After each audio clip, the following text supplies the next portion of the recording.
Throughout history, teenage killers have shocked the world. But when the perpetrator is a young girl, society struggles to understand. How does innocence turn into cold-blooded murder? What drives a teenage girl to commit the unthinkable? In this documentary, we will examine 13 of the most chilling cases of teenage female killers.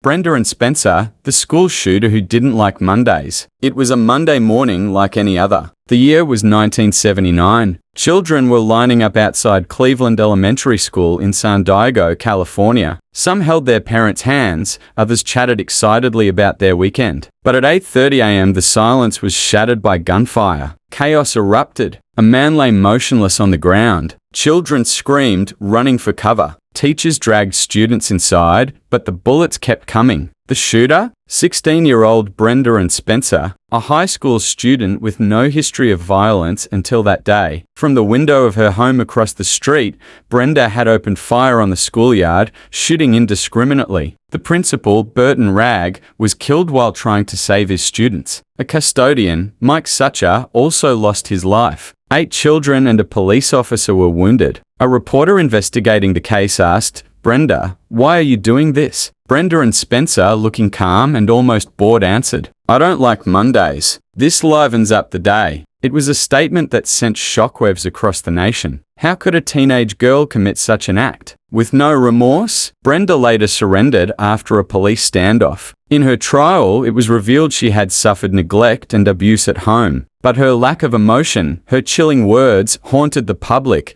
She was sentenced to 25 years to life. To this day, she remains incarcerated. Caril Ann Fugate, the young accomplice in a murder spree. It was a killing spree that gripped America. 11 bodies, 2 teenagers on the run, and a nation in fear. Caril Ann Fugate was just 14 years old when she and her 19-year-old boyfriend, Charles Starkweather, embarked on a murder rampage across Nebraska and Wyoming. It began in 1958 when Starkweather murdered Caril's mother, stepfather, and baby sister. He claimed Caril helped. She claimed she was held hostage. Over the next week, the young couple killed at random farmers, teenagers, even a traveling salesman. Some were shot, others were brutally stabbed. All were innocent victims. In the trial, Caril insisted she was terrified of Charles, that she had no choice. But the jury didn't believe her. She was sentenced to life in prison, though later paroled after serving 18 years. Starkweather, he was executed in the electric chair. Mary Bell, the child killer. Most killers have a history of violence. Most have experienced deep trauma. But what happens when a murderer is only 10 years old? In 1968, the city of Newcastle was shaken by the deaths of 2 young boys, Martin Brown and Brian Howe. Their killer, a little girl named Mary Bell. Mary strangled both victims with her bare hands. But what was even more chilling was her reaction. "Mary, why did you hurt them?" "I don't know. I just wanted to." She showed no remorse. She even returned to the crime scene, carving an M into one of the bodies. Mary Bell was sentenced to 12 years in prison. She was released at 23, given a new identity. Today, she lives in anonymity. But the question remains, can a killer ever truly be rehabilitated? Jasmine Richardson, the girl who killed for love. She was only 12 years old, a child, but she became part of one of the most disturbing murder cases in Canadian history. Jasmine Richardson seemed like a normal preteen, but behind closed doors, her life was spiraling into darkness. At school, she met a man, 23-year-old Jeremy Steinker. He claimed to be a 300-year-old werewolf, and Jasmine believed him.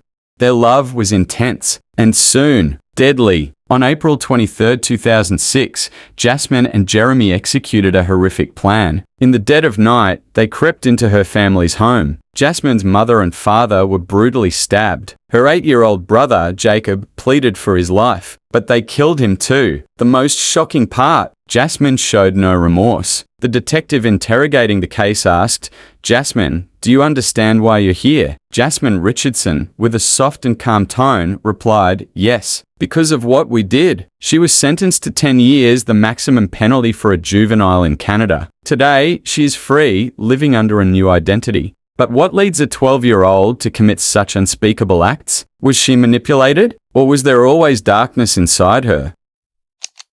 Alyssa Bustamante, the girl who wanted to know what murder felt like. Some people kill out of anger, some for revenge. But Alyssa Bustamante, she killed because she wanted to know what it felt like. In 2009, in a quiet Missouri town, 15-year-old Alyssa Bustamante lured her 9-year-old neighbor, Elizabeth Alton, into the woods. There, she strangled Elizabeth, slit her throat, and stabbed her repeatedly. Then, she buried the body and went home. The next day, Alyssa went to school like nothing had happened. She wrote after, "It was amazing. As soon as you get over the, oh my God, I can't do this feeling, it's pretty enjoyable." A forensic psychologist said that Alyssa Bustamante exhibited signs of deep psychopathy. The fact that she planned the crime, dug the grave ahead of time, and wrote about the thrill. It shows a complete lack of empathy. Alyssa was sentenced to life in prison. Her only explanation for the murder? "I wanted to see what it felt like." Some killers act out of emotion. Others, simply out of curiosity.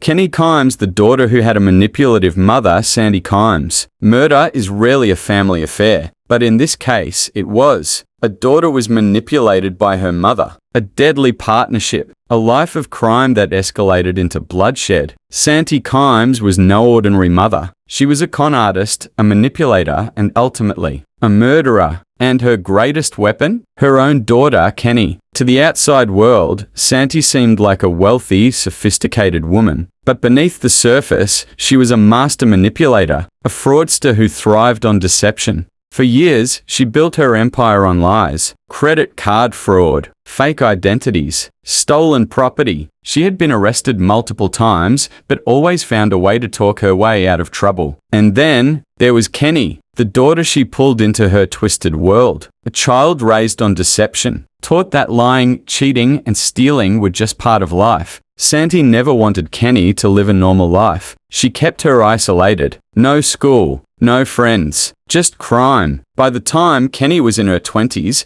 she wasn't just an accomplice. She was fully involved. And soon, it wasn't just fraud anymore. It was murder. Their most infamous crime was the murder of Irene Silverman, an 82-year-old widow who lived in a luxurious Upper East Side townhouse in Manhattan. Irene was wealthy, independent, and she had no idea that two killers had just moved into her home. On July 5, 1998, Irene Silverman disappeared without a trace. There was no body, no murder weapon, just a missing woman, and two suspects. But police didn't need a body to know what had happened. When investigators searched Sante's belongings, they found forged documents in Irene's name, fake IDs, stolen checkbooks, and in Kenny's room, a handwritten list of their plan. A prosecutor presenting the evidence said they killed Irene Silverman, stole her identity, and planned to take over her life. But they made one mistake: they got caught. The trial of Sante and Kenny Kimes was one of the most bizarre in history. Sante, ever the manipulator, tried to control the courtroom. She shouted, she accused witnesses of lying. She even fired her own lawyers, but nothing could save her. In 2000, Sante and Kenny were both convicted of murder, conspiracy, and fraud. They were sentenced to life in prison. Sante Kimes died behind bars in 2014. But Kenny remains in prison to this day, serving a life sentence without parole. A mother should protect her child. But Sante Kimes, she destroyed her life. She molded her into a killer. And in the end, they both paid the price.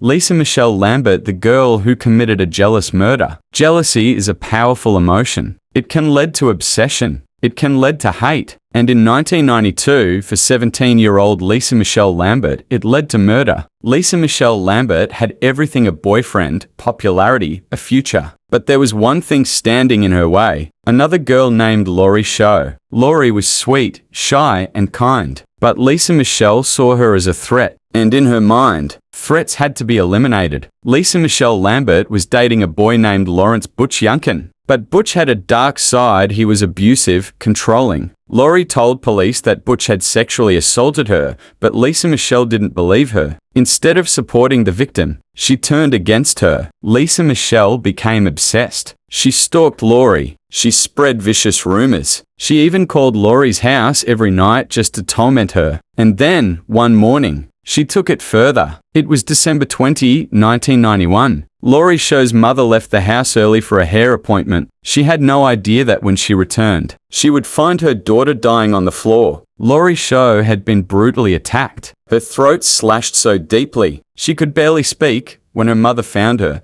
Laurie's last words were chilling. Michelle did it. Lisa Michelle Lambert didn't act alone. She had help her boyfriend, Butch Yunkin, and their friend, Tabitha Buck. They broke into Laurie's home, pinned her down, and tortured her before slitting her throat. And all of it was fueled by jealousy. It didn't take long for police to arrest all three. And in court, the truth was undeniable. Lisa Michelle tried to claim she was innocent, despite attempts to appeal her conviction, including a brief period when a federal judge overturned it in 1997. Later reinstated, Lambert remains in prison serving her life sentence.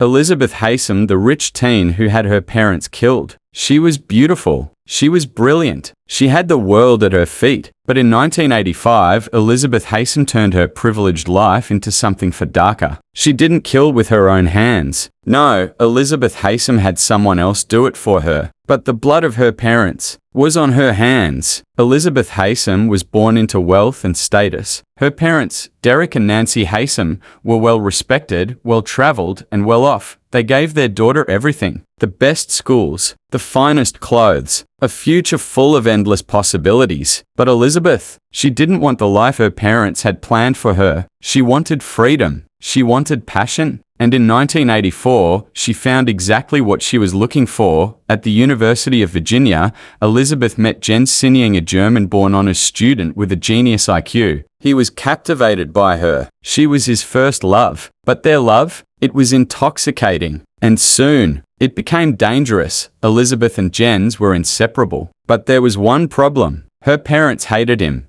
They thought Jens was beneath her. They called him a social climber. They threatened to cut her off. Elizabeth was furious, and she told Jens there was only one way out. She planted the idea in his mind that if her parents were gone, they could finally be free. Jens was obsessed with Elizabeth, and he was willing to do anything to prove his love. On the night of March 30, 1985, while Elizabeth created an alibi for herself in Washington, D.C., Jens drove to her parents' home in Lynchburg, Virginia, and let himself in. Inside, Derek and Nancy Haysom were brutally attacked, stabbed over 24 times. Their throats slashed so deeply. The crime scene was savage, a crime of passion, a crime of hate. But Jens insisted it wasn't his hate, it was Elizabeth's. At first, police had no leads. The house wasn't robbed. There was no forced entry. But investigators soon realized something was missing. Elizabeth and Jens. They were arrested in London for check fraud. And when questioned, Jens confessed. He told British police he killed Elizabeth's parents to prove his love. He said he wanted to protect her, to take the fall so she wouldn't go to prison. But when the case went to trial, Elizabeth turned on him. In 1990, Jens Sinyang went on trial for capital murder in Virginia. And Elizabeth, she testified against him. She claimed she never told him to kill her parents. She said he acted alone. She painted herself as a victim of his obsession. Jens begged the jury to believe him. He claimed he only confessed to protect Elizabeth because he thought he would be given leniency as a German citizen. The jury didn't believe him. Jens Sinyang was found guilty and sentenced to 2 life terms in prison. Cindy Collier and Shirley Wolfe, the teenage girls who killed for fun. Most teenage girls spend their afternoons gossiping, watching movies, or hanging out with friends. But Cindy Collier and Shirley Wolfe, they spent theirs looking for someone to kill. At just 15 and 14 years old, they brutally murdered an innocent elderly woman, and then laughed about it in their diaries. Cindy Collier and Shirley Wolfe met in June 1983 in Auburn, California. 2 girls with troubled pasts. 2 girls who, in just a few hours, would become killers. Shirley, 14, had a history of violence. Cindy, 15, had been in and out of trouble for theft and drug use. Together, they formed a dangerous bond, and one day, they decided to kill, just to see what it felt like. On June 14, 1983, Cindy and Shirley roamed a quiet suburban neighborhood, knocking on doors. They pretended to be sweet, innocent girls, asking elderly women if they could come inside. Most people said no, but 85-year-old in a bracket, she let them in. She had no idea she had just welcomed two killers into her home. Cindy held Anna down as she begged for her life. Shirley kept stabbing, over and over, more than 20 times. And then, they walked out the door laughing. That night, Shirley sat down to write in her diary. But instead of writing about crushies or school, she wrote this: "Today, Cindy and I ran away and killed an old lady. It was lots of fun. They felt no guilt, no remorse. And when police caught them the next day, they bragged about it." Shirley told police she wanted to kill again. She said it made her feel powerful. Cindy just shrugged and agreed. Two teenage girls, cold-blooded murderers. But because of their age, they couldn't receive the death penalty. Instead, they were sentenced to juvenile detention until the age of 25, and then they were set free. Both Cindy Collier and Shirley Wolfe served their time. Both were released as young women. And today, their whereabouts are unknown. Some believe they changed their names. Some say they disappeared into normal lives. But one thing is certain: two girls killed for fun. And they got away with it.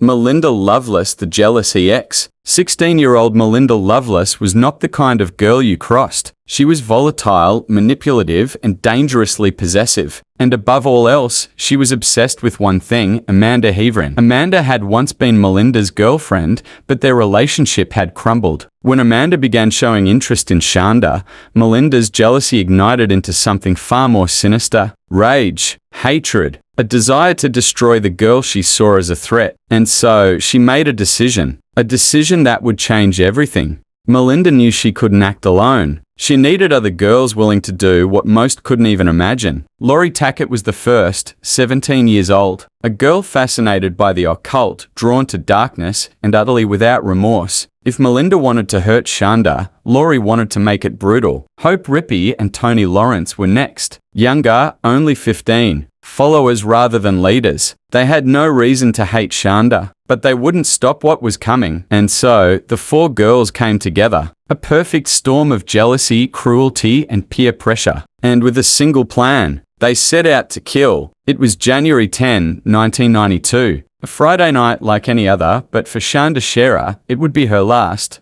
Melinda Loveless had it all planned. Hope and Tony would lure Shanda out of her house. They'd tell her Amanda wanted to see her, and once she was in the car, there would be no escape. Shanda, still in her pajamas, hesitated at first. It was late. She wasn't sure. But Hope and Tony were friendly, smiling, assuring her that everything was fine. She stepped outside, and when she climbed into the car, her fate was sealed. At first, Shanda was confused. Then, she was afraid. From the shadows of the back seat, Melinda Loveless appeared. In her hands a knife, and with a whisper dripping with malice, she spoke 4 words: "Surprise, bitch." What followed was a night of unimaginable horror. They drove her to an abandoned location, dragging her out of the car. They tied her up, beat her, humiliated her. And through it all, Melinda taunted her, savoring her fear. Laurie Tackett took pleasure in the pain. She slashed at Shanda's wrists, watching her bleed. "That's too slow," she said, laughing. "We need something better." By the time they decided to finish what they had started, Shanda was barely conscious, her small body broken, her voice too weak to scream. They drove her to a secluded field, pulled her from the trunk. She was still alive. Hope Rippey doused her in gasoline. Laurie Tackett struck the match, and as the fire consumed her, the last words Melinda Loveless spoke echoed in the cold morning air. "Burn, bitch, burn." By dawn, a passerby saw the smoldering remains. A body burned beyond recognition. And within hours, the investigation began. It didn't take long for the truth to unravel. The girls had been sloppy, reckless. They bragged about what they had done. And soon, they were in handcuffs. The trial was a spectacle. The nation watched in horror as the gruesome details were revealed. Melinda Loveless and Laurie Tackett received 60-year sentences. Hope Rippey, 35. Tony Lawrence, 20. But time passed. Parole was granted. And one by one, they walked free. Shanda Scherer should have grown up. She should have gone to high school, fallen in love, lived a life full of possibilities. Instead, she was taken brutally, senselessly. And the girls who ended her life, they got another chance. But the question remains, did they deserve it? 4 teenage girls, one night of horror, A question that will never have a good enough answer. Why? What makes teenage female girls capable of murder? Is it psychopathy, depression, or just anxiety, or something else? And more importantly, could it happen again? Share your thoughts in the comment section. If you found this case disturbing yet important to understand, make sure to like this video and subscribe for more in-depth true crime documentaries.